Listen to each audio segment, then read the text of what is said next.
Salam tünəklər, bu videoda sizlərə fizikadan ikinci blok imtahanında qarşınıza çıxa biləcək 3 valib sual etmə baxacaq. Suala bir avtomatik bir şəkildə izah edəcəm ki, suala daha rahat və daha ətraflı bir şəkildə başa bilərsiniz. Bir xatırlatma da edim ki, əgər belə videolarla davam edirsinizsə, video bəyənməyi, kanala abunə olmağı və videolara şey yazmayı unutmayın. Bunu etməklə mənə çox böyük dəstək olmuş olarsınız. Hər birinizi çox sevirəm. O zaman vaxt itirmədən başlayaq. Deməli, ikinci bir sualımızdan başlayaq. Birinci maqsəsi induksiya xəttlərinə perpendikular istiqaməti ilə hərəkət etdirilən verilmiş naqilin yerləşməsi modunun zaman asılı qrafiyi verilmişdir. Hansı qrafik bu naqildə axan induksiya cərəyanının şiddətin zaman asılılığını ifadə edir? Mən ilk öncə burada baxıram nəyə? Görürəm ki, buradan ST-dən parabolik asıdır. Parabolik asılsa bu nədir? Bərabər təcrid hərəkət. Bunu buradan bilim. Və əgər bu qrafik artıq gedirsə, deməli bu sürətin artmasına uyğundur. Bunu da buradan bilim. Onda deməli sürətin zaman asılı qrafiki necə olacaq? Bu şəkildə olmuş olacaq. Söhbət hansı hərəkətdən gedir? Parabolik olduğu üçün bərabər təcrid və qrafik artdığı üçün sürət artır və sürətin artması da yeniləşən olduğu üçün burada söhbət bərabər təcrid yeniləşən hərəkətdən gedir. Yəni qısaca bərabər təcrid yeniləşən hərəkətdə sürət zamanla bu cür asılı olmuş olacaq. Mən bir yandan bilirəm ki, epsilon bərabərdir believe-dir. Bunu buradan bildim. Believe. Mən də bilirəm ki, epsilon V-dən düz asıdır. Yəni epsilon oxşardır nəyə? V-lə. Yəni bu da demək ki, əgər V hansı qanun dəyişirsə, epsilon də həmin o qanunu dəyişmiş olacaq. Yəni burada da mən görürəm ki, V T-dən bu cür asılsa, deməli epsilon də V-lə eyni qanunu, yəni bu qanunu dəyişmiş olacaq. Bunu buradan bildim.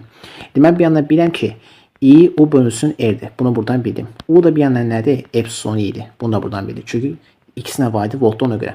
Onda mən bu onu yeni yazan nə epsilon olur belə ki, epsilon bölünsün nə R. Bunu da buradan bildim. Onda deməli I epsilondan necə asılıdır? Düz asılıdır. Yəni I oxşar nə epsilon ilə. Yəni qısaca epsilon hansı qanuna dəyişsə, I də, yəni induksiya cərəyanında həmin o qanuna dəyişmiş olacaq. Deməli, epsilona baxıram hansı qanuna dəyişir? Bu qanunla. Onda induksiya cərəyanında həmin bu qanuna dəyişir. Yəni qısaca epsilon əgər bu qanunla dəyişirsə, V-də olduğu kimi, onda induksiya cərəyanında epsilonda olduğu kimi bu qanuna dəyişəcək. Yəni həmin bu qanuna dəyişmiş olacaq. Çünki deməli I epsilondan düz asılıdır. Yəni bu da o deməkdir ki, epsilon hansı qanuna dəyişirsə, I induksiya, yəni induksiya cərəyanı şiddətdə həmin o qanuna dəyişmiş olacaq. Yəni bu hansı qanuna dəyişirsə, bu da həmin o qanuna dəyişir. Və bu qrafikdə uyğun olacaq. Burada baxırıq hansıdır? Baxaq buradan. B variantında bizə verilir. İndi keçək növbəti sualımıza. Sonraki sualımızda ikinci sualdan beri birinci maqsəsi induksiya xəttlərinin perpendikular istiqaməti ilə irəliləyən hərəkət etdirilən naqildə induksiya hərəkətinin zamanı asılı qrafiki verilmişdir. Hansı qrafik bu naqilin tərcih modunun zamanı asılılığını ifadə edir? Deməli ki, bizə burada deyir ki, epsilon zamandan asılıdır, yəni sabit kəmət. Bunu buradan bilirik və bunu da mən qrafikini burada çəkmişəm. Mən ilk öncə bilirəm ki, epsilon bərabər nəyə? Believe-dir. Bunu buradan bilirik. Yəni bu deməkdir ki, yəni epsilon bu V ilə düz asılıdır. Mən də bilirəm ki, V hansı qanuna dəyişsə, epsilon də həmin o qanuna dəyişir. Mən burada görürəm ki, epsilon bu qanuna dəyişir. Onda V də həmin o qanuna, yəni bu qanuna dəyişmiş olacaq. Bunu buradan bildim. İndi bizə burada soruşur ki, tərcih modunun zamanı asılılığını bizə deyir, göstər. Mən də bilirəm ki, tərcih nədir? Sürət dəyişməsinin, yəni delta V-nin zamanı olan nisbəti. Sürət dəyişməsi nədir? V2 çıxılsın V1, T də olduğu kimi qalır. Və mən də bir yana bilirəm ki, V T-dən əgər asılı deyilsə, demək onda belə çıxır ki, V nədir? Konstant. Onda belə kimi yazıram. Deməli, bunu belə kimi yazıram. Deməli, V bərabərdir konstant, V bərabərdir konstant. V konstantsa onda V2 bərabərdir V1-ə. O da bərabər nəyə? Konstanta. O da bərabər nəyə? Dəyişməyə kəmiyyətə, məsələn, V-yə tutaq ki. İndi biz deməli, V2 bərabər V1, o da bərabər əgər V-dirsə, onda buraya yazan nə? Deməli, V2 ilə yazan V, V1 ilə yazan V, bölünsün nə? T. V-dən V çıxanda bizə bu nə verir? 0 verir. Onda bu olur 0, bölünsün, bu da nə? T. 0 T'yə bölündə olur nə? 0. Deməli, mən buradan alıram ki, təcil 0-a bərabərdir. Təcil 0-a bərabərsə, onda təcilin zamandan asılı qrafiki necə olmuş olur? T oxundan keçən düz xət. Yəni 0 nöqtəsindən keçən düz xət. Buna da uygulanan bu variant burada hansıdır? Baxırıq buradan, hansıdır burada? Zaman oxundan keçən düz xət, yəni bu. Buna da uygulanan variant burada A variantda bizə verilir. İndi keçək növbəti sualımıza. Son sualımızda üçüncü sualda müxtəlif ikiqis aracının dövrəyə birləşdirməsi zamanı cərəyanı zaman asılı qrafik verilmişdir. İkiqənin maqnit nüfuzluqları arasında hansı münasibəti doğrudur? Bunu tapmaq üçün mən bu qrafiki burada daha da aydın bir şəkildə çəkmişəm. Bu bizim qrafikimizdir. Buna biz bunu hesablayaq. Mən ilk öncə burada başlanğıc qiyməti 0 götürürəm, son qiyməti isə 4 götürürəm. Bunu buradan bildim. İndi burada i-ni T'dən asılı qrafik verib, bunu buradan bilirik. Və burada mən bilirəm ki, i1, i2 və 3, üçü də bu ox üzərində kəsişir və bu ox nəyə perpendikulardır? Burada i oxuna perpendikulardır. Onda bu ox üzərində i-lər birbirine bərabər olmuş olacaq. Yəni i1 bərabərdir i2, o da bərabər nəyə? i3-ə. Bunu buradan bilirik. Və bu ox 4 qiymətlə perpendikular olduğu üçün bunlar 3-də birbirine bərabər və 4-də bərabərdir. Bunu da buradan bildim. İndi mən ilk öncə buradan gəlin belə bir şey hesablayaq. Mən deyirəm ki, burada bu i1 cərəyan şiddəti 0-dan 4-ə gəlib çatmaq üçün neçə saniyə keçir? Buradan baxın, bu 0-dan başlayır, gəlir burada 4-də qutarır. Onda bu istiqamətdə başlayanda gəlir, baxın, burada dayanır. Burada dayanırsa buna uyğun zaman nədir? 4-dür. İlk cərəyan şiddəti 0-dan 4-ə gəlib çatmaq üçün nə qədər vaxt keçir? Gəlir, baxın, buradan gəlir, axırda gəlib, bax, bu nöqtədə dayanır. Bu nöqtədə dayandığı üçün buna uyğun olan zaman asılı 6-dır.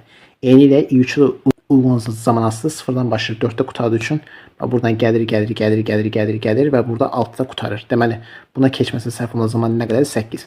Onda mən belənkimiş deyə bilərəm ki, i1 cərəyan şiddəti 0-dan 4-ə gəlmək üçün 4 saniyə keçir, i2 cərəyan şiddəti 0-dan 4-ə gəlmək üçün 6 saniyə keçir, i3 cərəyan şiddəti 0-dan 4-ə gəlmək üçün 8 saniyə keçir. Bunu buradan bildik.